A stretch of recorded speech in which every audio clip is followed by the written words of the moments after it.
And I'm wondering if Selfie's ability to play Lulu may translate to an ability to play Soraka. Febiven has already played Soraka during the course of the Challenge Spring Playoffs, so it is a champion that's on the table, and it's something that's trending more upwards. I also wonder if Lulu's going to be ban-worthy. I don't know if Cloud9 are going to let that one slide through. Impaler has drawn himself a ban already. Good reactions from Cloud9 Eclipse there, realizing they don't want to let that Xin Sao through. Aurelia has been taken off the table once again by the Supa crew, as it was in Game 1. We just saw, I think, a selfie that was sat there very relaxed. And actually, I just saw these guys upstairs. I just went up there myself, and they all look fairly calm right now. I think that really has settled the Supa crew, that first win. I would say that game was calming for both teams. Selfie, because so calm. Right? It was. It wasn't so destructive that you completely lose confidence, because Cloud9, they just didn't really do anything. They didn't create opportunities where they could win engagements. So I'd like to see if they play a little more objective focus. Voidal there is the picture of nerves. I mean, that's a focused face. Absolutely. Well, Yasuo has been taken away from Selfie. We saw, of course, LeBlanc was first picked. Was picked in, by Cloud9 Eclipse in the last game, trying to take everything away from Selfie. Of course, with that ban, focus towards Impaler, it does leave Selfie with a bit more choices in this next matchup. Lulu ban has been taken in, so again, another reactionary ban there coming out. Jax, of course, also taken away. So 2 top laners so far for Supa crew. Wonder if Ryze is going to be next. Nidalee or Ryze would have to be the opportunity or the consideration here. I think Nidalee would be first pick worthy for Cloud9, considering how good Febiven has been on that champion in the past. Supa crew have not deviated from their previous bans, so it's exactly the same as the previous game. Irelia, Morgana, and Jax. Cloud9 Eclipse have adjusted and tried to change their game plan coming into the second match of the series. So now the question is, what do they want first pick? If they lock in Nidalee, they give Ryze over to Supa crew. If they lock in Ryze, vice versa. Or Supa crew could go for the likes of a Soraka if they really wanted to. Soraka versus Nidalee, it's a gifted mid lane. You can get to that mid game very comfortably because there's very little kill pressure or threat. You talked about it, there is the locked in insta-lock. Nidalee, first pick for Cloud9 Eclipse. It's always a risk going with the mid lane at first, but of course, as we saw at the World Championships, it's something that many confident top mid laners can do, and we'll see how it works out for Febiven, who we have been told to pronounce it that way, by the way, if anyone's wondering why we've changed it from Febiven to Febiven. And the same with Hjanen, where our Swedish is not quite on the par that we would hope it to, but it does mean he is the brain. We are aware of that, but we are seeing the Supa crew locking in Leona and, once again, Lucian. So same bottom lane for Supa crew. It also gives you a very good engage strategy. Mixer's Leona play in the previous game was pretty good. Solar Flares, maybe not as on point as you would like, but it didn't matter because they created the zone, they created the threat of connection, and that meant that Cloud9 couldn't engage. So I like the lock-in. It is once again Mr. Roll's getting a comfortable champion. Hell, Dexter was considering banning it. He was taking that stage or that mindset. So comfortable for Supa crew, scaling champions once again, looking like on the side of Cloud9. They've hovered between a few, and I wouldn't be surprised to actually see Ryze being locked in. We're waiting for see whether it does. Was banned out in Game 1. Thresh already on the table. That was a ban before, and it is going to get locked in. So we'll see how Voidal does on Thresh this time around. Karma was not exactly inspiring, I think, in Game 1. No, it wasn't. Selfie has the options to run the likes of a Soraka. Nidalee and Ryze are going to take a long time to scale. Soraka's going to scale so well into the late game. Seeing the Fizz there and noticing LeBlanc has not been banned, Selfie could also run a LeBlanc if you wanted to. If you get some ability power early on, you can run the potential of killing that Nidalee in 1v1 scenarios, assuming Selfie can make it work. Remember, coming into this, he had stats of, I believe, was 11, 11, 26, which is far from being positive. The one thing Supa crew need to be very careful of is not picking champions that get dumpstered in the late game, because Nidalee is going to become such a monster. Ryze is going to become such a monster. We see the Dr. Mundo being locked in, which is great. It means he's going to scale and be a good front line, but he's never going to be as scary as a Ryze because he doesn't offer the same level of damage. So he's not as scary to Hjanen on the back line when he runs in there, because it's going to take him so long to actually kill anybody. We'll see how it works out. Of course, Renekton was available, which is what he locked in the previous game. The fact that Kha'Zix was picked up by Impaler does mean that there's going to be a change in the jungle for Cloud9 Eclipse as well. I'd like to see more ganks from Impaler, I think. He did pretty well in the last game, but of course he was on Xin Zhao. He was looking for those stacks towards his Feral Flare and getting his itemization up. As a side note, I think Hyonin is probably got the best hair on the stage today. just laying that out there. He did actually say, I hope Reddit mentions my hair. Well, if they don't, I am. Touché to you, good man. And yeah, when you've got Kha'Zix, because you don't need to farm up your Feral Flare, because you don't need to spend as much time in the jungle, you are afforded more opportunities to impact the lanes. If we see an assassin being locked in for Selfie, which is kind of my instinct because there is not a massive amount of damage between that Dr. Mundo and, you know, Lucian, yeah, Kha'Zix is going to get up there, but it's kind of risky. I'd like to see Impaler invading on the Nocturne jungle, trying to get in his face. You've got very good engage. Nocturne onto Ryze will be a very scary gank. Rune Prison summoning in place. Nocturne with Nidalee, less so.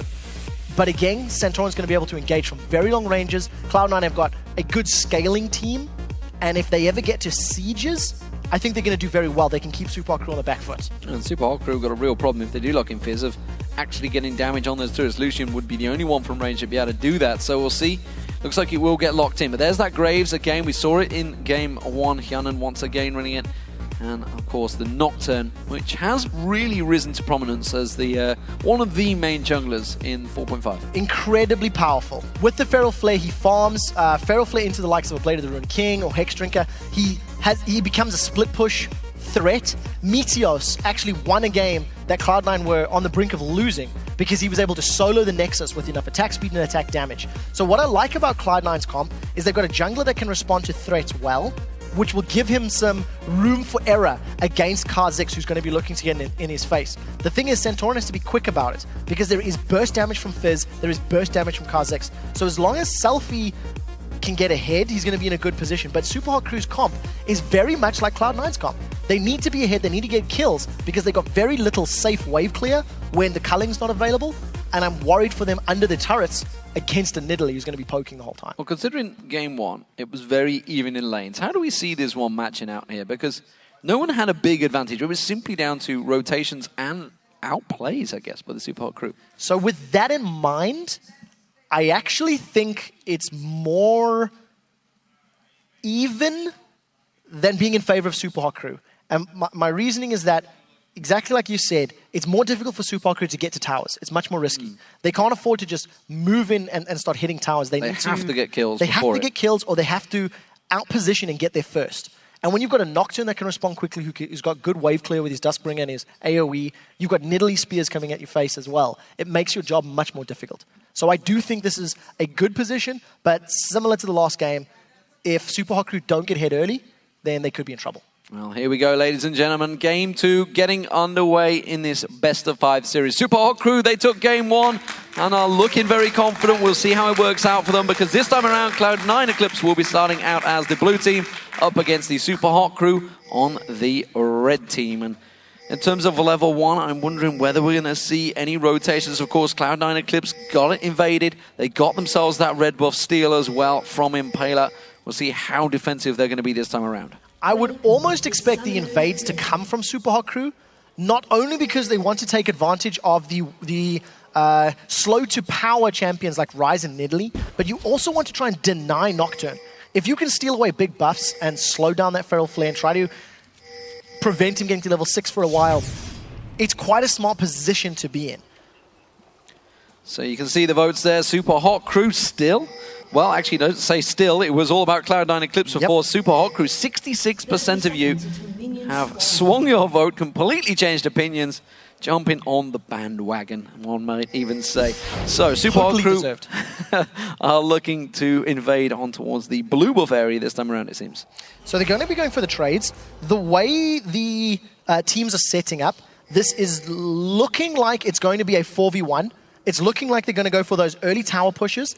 And something that Jet has been talking about excessively in North America is what do the top laner and junglers do once they've got the buffs?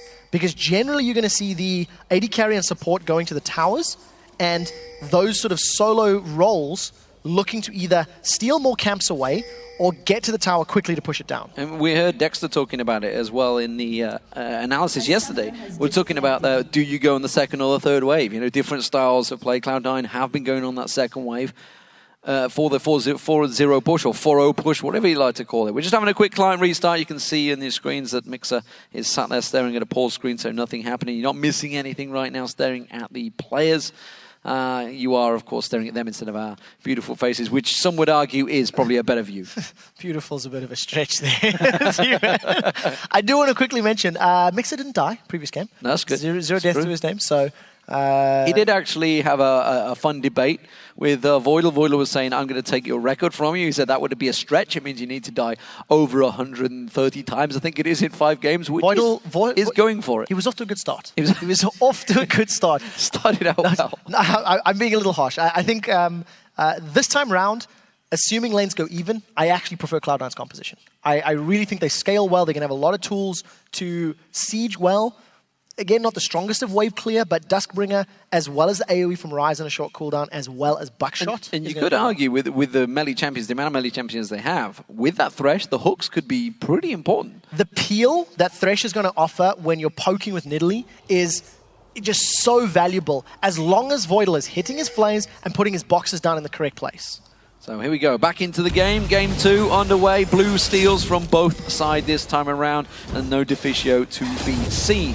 It is going to be the Impaler starting out with the blue. It'll get to you in a moment, guys. Don't worry. Work on that one. Mr. Rales, he's going to be in the top lane, and it does seem we are going to have these 4-0 split pushes. We'll see who stacks out and who manages to work out best, because Super Hot Crew were better at rotating in Game 1. We'll see how Cloud9 Eclipse respond as they move towards their own rotation. So it's actually the Super Hot Crew that are setting themselves up with the buddy system that we talked about. Odo Omne is taking the raid camp solo. He's going to get more experience. You'll notice that Impaler is sitting on the bottom half of the map. Sorry, Santorin sitting on the bottom half of the map, farming as well. Whereas Mimo and Impaler had grouped up to go for Larry White and for the Wolf camp on Cloud9's side of the jungle. Instead of pushing the tower, they've gone back to their own jungle though. So we're not going to see the very fast pushing lane shenanigans that we've got used to. So teleport from Mima as he joins in towards that top lane. Bottom lane, sorry. He's the top laner in the bottom lane. You know what I mean. It's what we call them. He's defending his tower. Defending his honor, maybe. I don't know. Defending everything. Yusa. In the top lane, it is going to be Mixer and Mr. Ra as they shove on in there. Mr. Odo Amne. Mr. Odo Amne, maybe that's his name now. Who knows? He's going to be up against 3 members of the Super Hot Crew who are going to be following this siege minion in towards the tower themselves. Yeah, I think Odo Amne just needs to hang out on the side lane and get experience. That is such a good ward from Mr. Rals, because if Odo Omne had hung around there, he would have been a threat of being engaged upon. So we are going to see towers being traded, I feel. Kiana denying as much CS from Mima as possible, but it's not the hardest of pushes that we've become accustomed to, I think, in the LCS level of play.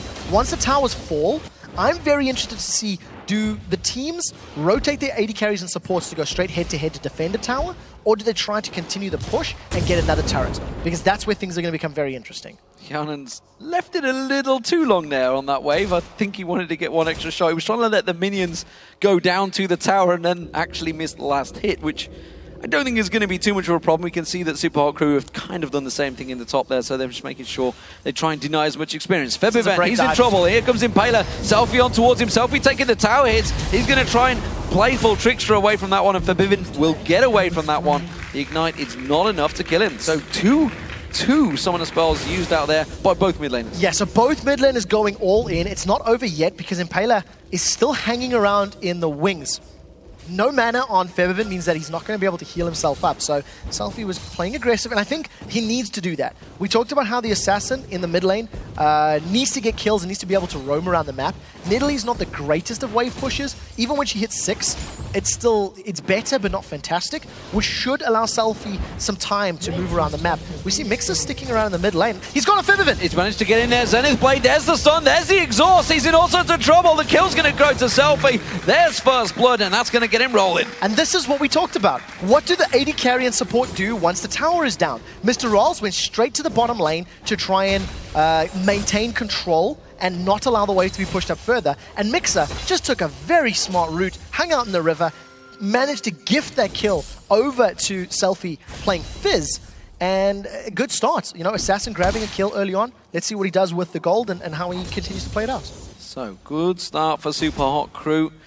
And it worked out. They got first blood in game 1 as well, remember. It was a much closer affair that time around, though. Hjarnan keeping that farm rolling in this bottom lane. He has got the duo pairing of Mr. Rales and Mixer now joining him in this bottom lane, but there is a 10 CS difference so far. Yeah, I think Mr. Rales will be able to pick this one up. The early lane swap tower push has gone in favor of Cloud9 Eclipse, because not only does Hjarnan have that small advantage over Mr. Rales, which I think will be even out soon, but Oda1 they actually had a pretty good CS lead over Mimer's Mundo as well. So 21-13, Impaler's now looking to get more ganks. Remember we said on a champion like Kha'Zix, where he's not responsible for farming as much, we were expecting him to gank more, and it appears as though he's already trying to get in the faces of Cloud9 Eclipse more frequently. And that's actually going to put some fear in Odoamne, I feel there. The fact that he has warded out, he has covered off, and now he's putting an element of doubt in Ryze's mind. Of course, he has got that flash available, has got the Rune Prison, so he has got effectively a free escape the first time around it comes, but if Impaler were to burn that down a second time around, Impaler actually going to find Santorin in the jungle here. He comes around, Santorin realizing, hang on a minute, I've got more health than you. I reckon I can turn this fight myself. Odoamne is now coming down. Impaler in all sorts of trouble. Rune Prison, as I discussed, is a problem, but Impaler has, of course, got that leap. It's not been evolved, but he can still jump over the fences. Manages to get himself out cleaning. I think Impaler needs to be very cautious with his play, because you've seen how quickly Cloud9 Eclipse can respond. He's actually going to jump on Odoamne. This is a fight. He's going to go in there. He's going to have the support of Mimer as well. There's the unseen threat coming in. Then he manages to get the passive. There was so much burst damage down on that Taste of Fear that Impaler can use. The help of Mimer was close by, and Mimer, he's actually gained the farm over Odoamne. He had fell behind, what, 10 CS? All this shenanigans, all the play that's been happening, the doubt that's been put in Odoamne's mind has given them Mimer that advantage. Look at this mid lane, though. Yeah, we'll see if any crowd control can land. It's so difficult to lock a Fizz down. I mean, with his Playful Trickster as well as his Urchin Strike, he's got the ability to dash through minions or champions and then hop away, becomes untargetable. So I'm not expecting anybody to jump on Selfie and pick up a kill anytime soon. That looks like recall bait to me, and it didn't. Hjarnan didn't take. That was super obvious recall bait. But you know what? I give you props for trying. Ooh, Zenith Blade just flashing past the cape of Hjarnan there on his Graves. Didn't quite land through. It's going to be Voidal, of course, picking up the it's not. It was the coin. It was. I can't remember. It's turned into now. It's the Relic Shield Target Brace. Relic Shield. That's the one, which is why he's managing to take the minions. He's not stealing away that gold from his AD carry. He's actually helping them, both of them out. Selfie, he's going for a roam. He's looking down towards it. It's going to be the blue buff. Pink wards out towards that Death Buster. So there's one thing I want to highlight, which I haven't mentioned just yet. We touched on how Dr. Mundo is going to scale in a different style to the Ryze as far as your frontline tank is concerned. And while Dr. Mundo is not going to have as much damage, especially in terms of burst, there's no ignite on the side of Cloud9 Eclipse at all. So there's going to be very little real kill threats from Cloud9 onto Mimer unless they totally commit. They will have to 5-man focus him if they want to get him down, especially when he gets his core items up. Blue buff has respawned. It looks like Impaler wants to go for an invade. This is going to be a little risky. It's 2-on-2. Top laners and junglers both nearby. Impaler is falling behind in CS because he's spending so much time trying to counter jungle, and truthfully, he's not been super successful at it. No, but Mimer had pushed his wave fairly heavily in their favor, which is why the Super Hot Crew are putting so much into this. 4 members of the Super Hot Crew now nearby. They really want to take this one away from Nidalee, which of course will limit those spears, and they have managed to lock it down. Impaler walks away with a blue buff. So smart play to deny the blue buff from Forbiven's Nidalee, which just means the sieging threat is obviously going to be reduced. He doesn't even have his Athene's and Holy Grail completed yet. But the one thing that I do want to point out is that Impaler had just hit level 6 at that fight. Santorin is level 7, and he's got 20 CS more. Wriggle's Lantern is already completed. He's got 14 stacks toward this Feral Flare. So he's on track to equal, if not beat, the Feral Flare upgrade from that Wriggle's Lantern. Yeah, we saw how much of a beast a very stacked out Nocturne can be just yesterday in that Millennium game. Kotnex played a fantastic Nocturne yesterday, of course. So I would also add that 5 members of the Super Hot Crew moved across that blue buff. They really invested a lot to make sure they got that one. They're going to make sure it counts, of course. That buff is not going to last too long. Forbiven actually lands the spear on Selfie. A little bit overconfident there, I think Selfie's trying to dodge away from that one and didn't realize how big his hitbox was. Yeah, it's just getting caught out. I think highlighting the fact that Supa Haku invested so many of their members' time into going for that buff steal is actually something that could come back to bite them. If Cloud9 can, I use the word loosely, but if they can predict, hey, the next blue buff's going to come up, let's anticipate a steal from Supa Haku. And if Cloud9 sets up some good vision with wards, you can have Odoamne teleport in, and Centauran uses Paranoia to come in from a very long range, potentially surprising Supa Haku. So we need to keep a very close eye on how Cloud9 deal and attempt to deal with the grouping that's coming out from Supa Haku. Well, if you were to look at the stats, as I tell you, that Selfie's about to go in there. That's going to be drop the down. That's going to be the ignite down. The exhaust counters it. That's going to stop Selfie in his tracks. But those two mid laners going at it just as the Dragon is looking to be started off. Yeah, if Supa Haku can get onto the Dragon with the team before Febiven can respond to throw those javelins out, that's a good place to be. But doesn't seem to be the case. Voidal, the great Death Scent, is just getting vision, so he knows it hasn't been started yet. What I wanted to get back to was the amount of dragons that Supa Haku took in the last game. You saw a stat flash down maybe earlier on in the previous matchup. Supa Haku have only taken an average of, what, 2.3 dragons, I think, throughout the entire season. They took 4, 5, 6, I think, in the last game. This time around, they've started off well once again. Just shy of 12 minutes, they secure themselves the first dragon of the game. And all thanks to Selfie. Selfie's aggression onto Febiven forced him away, forced him to recall, and Supa Haku just responded.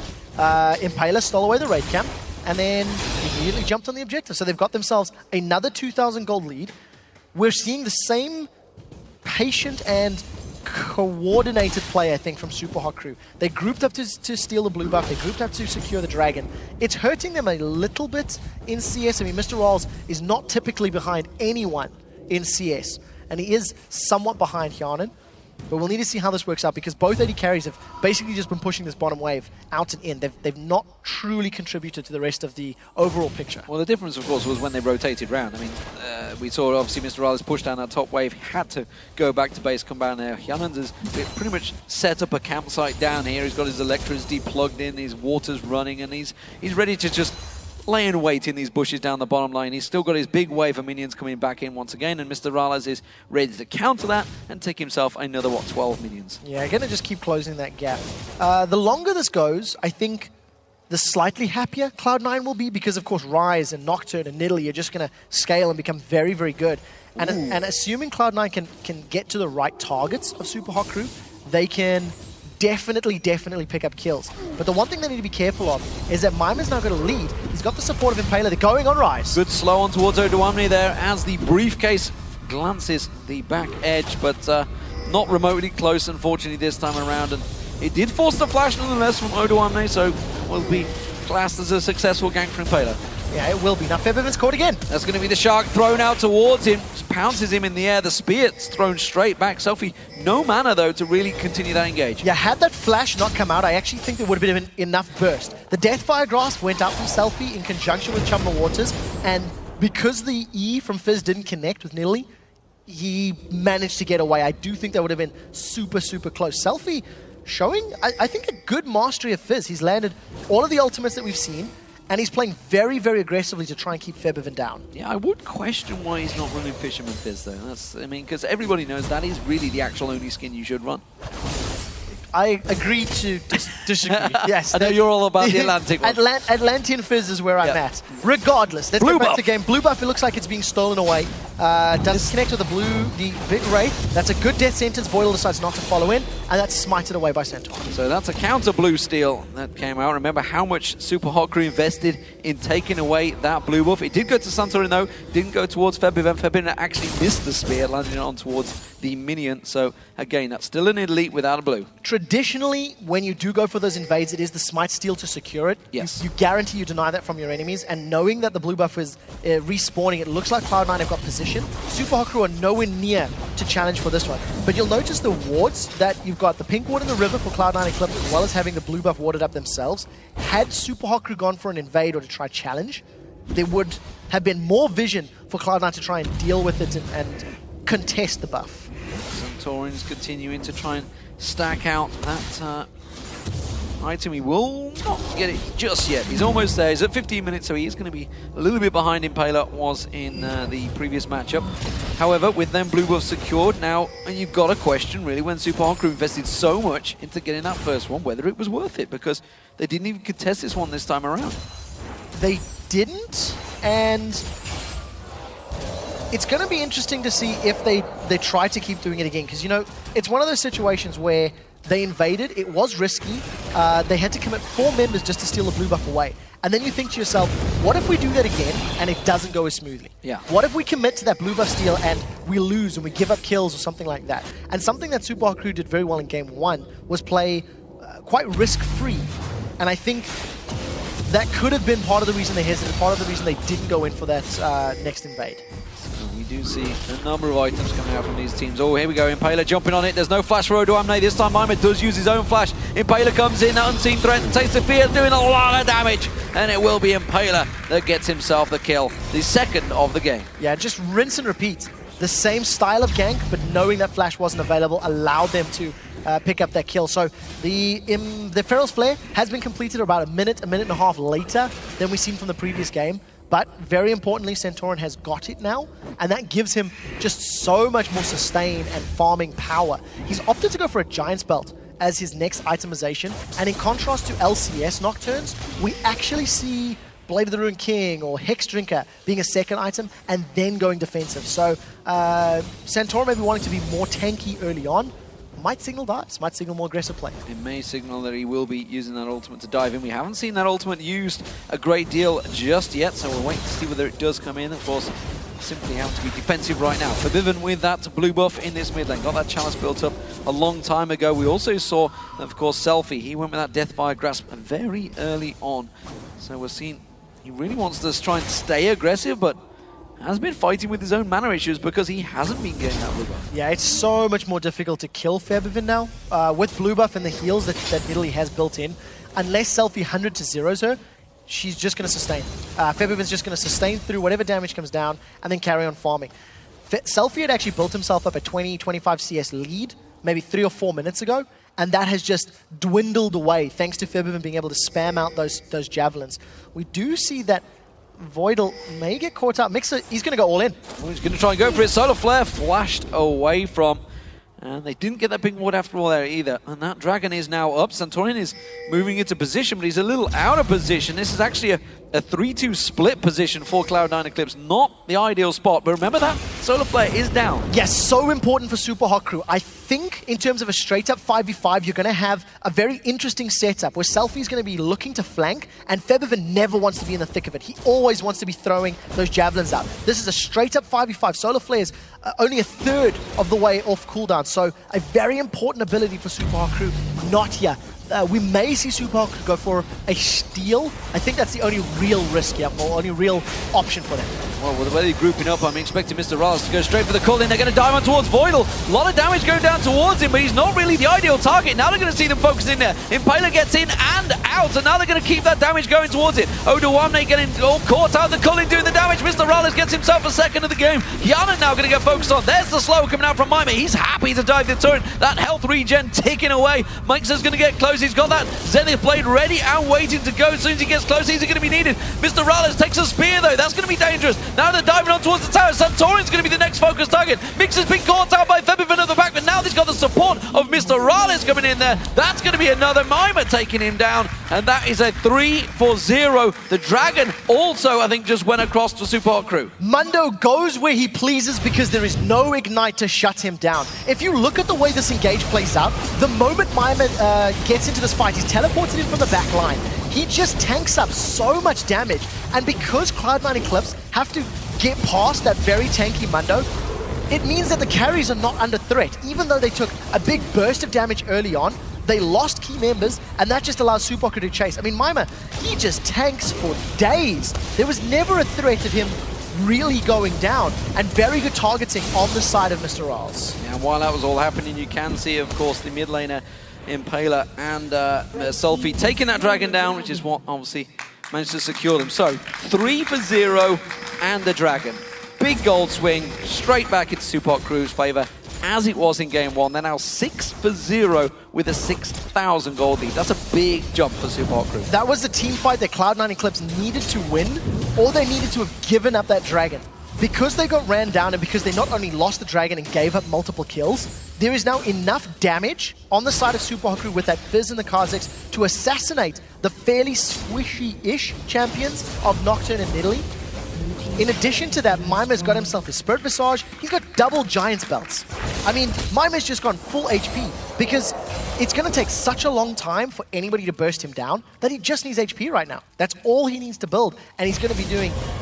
He's going to survive for so long, he's going to be able to protect his back line. So once again, Supa Hot Crew in a very good commanding lead in the mid-game stages. And all the hard work that Hyanan had put in down that bottom lane completely undone. He had got that CS lead, but now the fact there's a 2-0-2 Lucian on the opposition teams means he's way ahead in terms of gold, of course, now with that last Whisper completed. Maima has rotated around. He's now down this bottom lane, and you can see Odoamne in countering that one. But of course, we all know Rise. We all know he needs a while to get going. And the fact is, he isn't building his stacks on that tier while he's out of the lane. He's having to stay very far away from Maima now. Yeah, and the thing is, Cloud9 do have that, you know, that late game strategy that'll work out. Maima's just going to run Odoamne. Let's see how long it takes to kill Rise. That was straight up disrespect, and Maima's just like, I don't think you can do this. He's going to teleport away from that one, but that is a teleport forced to be used. Odoamne came up, put the Rune Prison down, put an overload on him, and Maima just like, are you kidding me right now? You cannot do this. I will walk straight into your face. So because nobody can really deal with that Mundo, oh, that's a hook, but that was going in. Because nobody can deal with Maima, he will run you down no matter who you are. And in a 1v1 situation, he's got so much sustained hit points, he will eventually kill you. It'll take a very long time. The thing is, Cloud9 need to stall so badly. They cannot afford to give up more map control or more objectives because they need to buy time for Nocturne, Rise, and Nidalee to get to a point where they can get to that back line and actually kill somebody. We do see the red buff ward coming out from Maima, securing himself and continuing that split portion. With that teleport down from Odoamne, they basically bullied out, and the rest of Supa Hot Crew can try and push some objectives. It seems that the mid lane turret is going to be their focus. Of course, the outer one was already down, so the inner one is next. The top outer one already down as well. All those three outer turrets all down by the Supa Hot Crew. So we'll see when they group up, or they're just going to continue trying to bully out a target. Odoamne has completely switched lanes now. He doesn't want anything to do with Maima. They've left Hyanan to now focus towards him. Let's see how Selfie handles that lane. Because that is it's a fairly high hit point. Odoamne has got a Negatron Cloak to negate some of the burst that's coming down from Selfie. I don't think Selfie can 100-0 him instantly, but it will be close. I mean, he's got a lot of ability power, needlessly large rod, plus the Death by Grasp already completed. And Impaler once again invading. Impaler has spent more time in Cloud9's jungle trying to keep Santorin down and trying to deny him as much golden experience as possible. And it wasn't particularly effective super early on, but now that the map has opened up and Supa Hot Crew are roaming together as a team more often, he's in a pretty good position. Okay, go across, taking down Larry White, and managing to back out of there. Santorin, he stacked out that Feral Flare a long time ago and is continuing to grow it as it goes. At the moment, though, he's not really had a big effect. And, you know, we were talking about how much he needs to really get involved, how Ko used to get aggressive at the start. You know, he used to help out all of the lanes.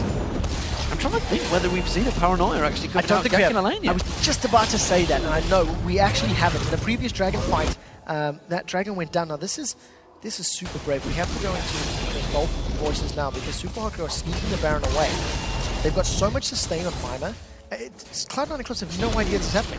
This is going to be like a super long Baron, but it's so safe because nobody from Cloud9 is responding. Why would you expect it at level 12, of course, with this Mundo, with that double Giant Spell, as you mentioned. He's got so much health. Now the rest of the team will rotate up there. Now it's going to get secured. This is going to be a very early Baron. 25 minutes, just in 24 minutes 30, and easily secured by the Supa Hot Crew. Supa Hot Crew have grown in their decision-making and their tactical play an immense amount. I would argue, though, is that because they've not been pressured? They would ordinarily be under a lot of pressure, A, from the lane phases, and then B, the rotations. They are being able to basically put their presence onto the game, and Cloud9 really aren't making them make any plays, any decisions whatsoever. They're just like, well, we're not having anything happen. They're just sitting in lanes. They're playing as you would a solo queue. Cloud9 are playing to not lose, Supa are playing to win. Cloud9 are, but it's also the composition, once again. Cloud9 are in a position where their comp needs time, it needs items, and it needs to scale up. So because Cloud9 need this time to get this time buffer to get to a power position, it means Supa Crew, yes, are given more freedom in their decision making and are given more wiggle room in terms of what they want to do. But on the same token, they're making the right choices. Yes, they've got that freedom, they've got that ability to make the calls, but they're doing it. That's the key. Supa Crew are actually sneaking the Barons, they're pushing the towers, they're rotating around. And now with Baron up and having, you know, a Dr. Mundo that can sit under a tower for 17 years and not die, I'm expecting him to go siege up on his inner turrets and tower dive with Mima just tanking it. As you say, there is the dragon, it is up, and Cloud9 Eclipse nowhere near getting close to this one. With that Baron on the Supa Crew, they don't want to get involved in this fight. Wisely will stay away from it, but that's only going to stretch to gold. It's going to be a 10,000 gold lead for the Supa Crew. Gigantic in terms of items as well. It's going to get locked in. More importantly, Supa Crew are spending that money. We saw Ninjas in Pajamas yesterday sitting on 2,000-3,000 gold per person when it came to a dragon fight. And obviously, while they had that gigantic gold lead, they weren't making use of it. Supa Crew have just all backed. They've all just spent, and they are in full control of this match right now. Yeah, and it's very difficult to see how Cloud9 are going to stall. I think the only way for Cloud9 to really keep themselves in this game would be to turtle and the inhibitor turrets and do their darndest to survive the inevitable dive. You know, Mixer and Mima have made it very clear they want to jump in. They want to just keep looking for kills. Ooh. If they can pull a death bush. Impaler knows he hasn't been spotted, but if he steps out, he's going to be in trouble. Look at the rest of Supa Crew. They may know Cloud9 are in that bush because it looks like a counterplay, and they're going for the bottom inhibitor turret. There's a ward just to the right of them at the red buff. They knew that they were there. Cloud9 Eclipse wisely step away. It's going to be the bottom turret. Supa Crew once again get themselves that positional advantage, and they take another inner turret for themselves without any reply from Cloud9 Eclipse. They are just chasing this game every step of the way. Inner turret secured because Cloud9... Okay, so first of all, Cloud9 didn't want a straight-up fight. So they didn't really want to be in a defense situation where they were more likely than not going to lose. So they set up the makings of a death bush, and they didn't catch anybody out. And look, once again, inner turret being challenged, they've caught Selfie, and that's not even going in, just hops away. Look, Cloud9 really don't want this fight. They're behind in gold, they're against a Baron buff team, they can only defend inhibitor turrets, and even that is going to be hard-pressed. More importantly, that Rune Prison, by the time it came down, it was already in playful tricks that got away from it. And there was very hard. That was the ultimate coming out from Hyanan there, trying to steal away those wolves. I mean, read into what you will, but I think that's a bit of a desperation play. If you're using your collateral damage just to farm wolf camps and deny that from Supa Crew, it's a difficult position to be in. I do want to throw out one of my favorite patch notes from 4.4, and I haven't had the chance to say it yet. You've seen the little patch swirl from the jungle camps? From patch 4.4 and 4.5, there's 100% more swirl on that little buff animation. That's how cool that was. Wow. You really did go in depth on those patch notes, didn't you? I'm glad because someone somewhere at Riot had a lot of work to do writing out those notes. So someone's going to be happy with you right now. That was an awesome note. 100% more swirl. And, you know, swirl's what you need. 6-0, Supa Crew, 12,000 gold in the lead. I'm waiting for the tower dive. And if they don't do it, I'm going to be sorely disappointed because I do feel they are that far ahead and they have a super strong front line that they can get away with it, especially considering the mobility of Fizz and Kha'Zix. And with that Face of the Mountain completed as well by Mixer, they should be piling on in now. With Mima, of course, you know, just like a big tank. He's got this Sunfire Cape completed, the Warden's Mail on there, going to go in towards that Ranian's Omen. Voidal actually coming around, and they are backing away because, well, there is only 3 members there. I guess it's safe. It would have been a 5-on-3. We do see, of course, in the top lane, Selfie is going to shove that wave down, and it seems the Supa Crew are going to play this by the numbers. They're making sure all 3 lanes are pushed in. They can go full aggression. Hyanan a little bit out of position there, but he's pretty safe. They've got vision of everybody on Supa Crew. He's still farming fairly well, considering how pressed in Cloud9 have been for the last 7 or 8 minutes of the game. He's sitting at 260 CS, just behind Mr. Rawls, farming up his jungle camps as well. And he does have a fair amount of damage with that Bloodthirster and Zeal. But the problem is it's going to take way more than that to get through Mima. So even if Cloud9 are able to, you know, burst out, say, Impaler or Selfie or Mr. Rawls, all of a sudden Mundo has the cleanup ability because he's just going to out-sustain everybody. So now we're going to get into that situation where we discussed at the very start. They have only got Mr. Rales to hit the turrets, and now they're in there. Well, that answers your question for you. They just walk in there because Cloud9 Eclipse are completely backed away. Well, and that is a dead Oda1 in the top lane. That is a dead Oda1 in the top lane. 100 to 0. I wasn't sure if it could happen. Selfie demonstrated that it could. He does have a Void Staff added in as well, so obviously his damage is going to be amplified. Oh. Selfie wants another. Yeah, Yannen's just about to discover the exact same problem. That was awesome. He flashed to land the Playful Trickster and kill Yannen. I didn't even think that was going to connect.